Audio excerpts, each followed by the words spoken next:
አንድ ጊዜ ፊሰቢላ ወጣንና አገሩ በጣም ይወርዳል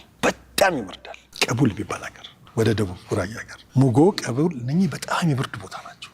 ከአቅማችን በላይ ነበር ብርዱ አልቻለውም እንደም ይحካ ይባላል እንደ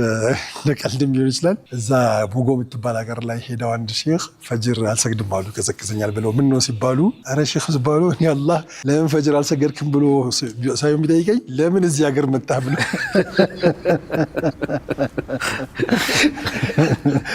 እዚህ ደረጃ ይባልለታል እና እኛ አንድ ጊዜ በጣም ከአቅማችን በላይ ወረደ ከዛ በኋላ አንድ መስጊድ 3 ቀን ነው የምትቆየው አደተን አጋጣሚ የገባንበት መስጊድ ደግሞ ከቦታውን በላይ አብረድ የሆነ ቦታ ነው ከእንትኖቹም በጣም ቀዝቃዛ እጅግ በጣም ይቀዘቅዛል በጣም አዎ ስማቸውን ሐፍዘው ነበር አካባቢ ብዙ ችሮ የሚባል ቦታ አለ ገሪቦ ምን እንደዚህ የሚባሉ ቦታዎች አሉ አንዱ ብቻ ከአቅም በላይ ሆነ ከዛ የአካባቢው ቀዲም አለ የአካባቢው በየመስጊዱ የሚخدመን ምናምን ሳናስበው ተቆጣን ተነጫነጭን በጣም ተነጫነጭን ሁሉም ኮምፕሌን አደረገ የመቀሌ ልጆች ነበሩ በዛ ላይ ደግሞ ሁለት እነሱም ብርዱን አይችሉትም ከሙቀት ነው የመጡት የመስጊዱ ምንጣፍ እንደርብላቸው ነበር ለነሱ ጭራሽ እና ምንድነው የሚሻለው እኛ ምናምን ስንል በቃ እሱ ሊያጽናናን ሞክርና ያው ነው እኮ ግን እስኪዛ ቆላ ነገር አለ እዛ ትሄዳላችሁ አለ አሁን እንሂድ ምናምን እሺ ተባለ በቃ ያለ ተርቲቡ በሁለት ቀናችን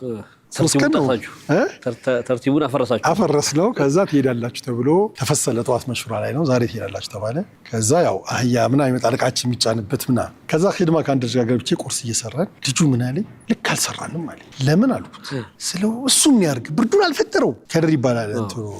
በጣም ያገሩ ሰው ተነጫነጭንበት እኮ ሲለኝ እውነቱን ነው ብዬ እኔም ግን እኛ ማረግ የነበረብን እኮ አለ ማረግ የነበረብን ምንድነው ስለው ዱዓ አድርገን አላህ ወይዘሩን እንዲያስተካክለው ነው ሱብሃንአላህ ይቂን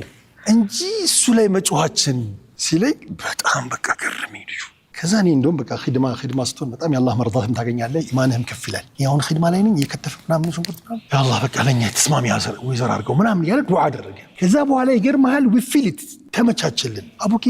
ያ ዱዓ መስለም ምናምን ከዛ በኋላ እየከበደን አልመጣም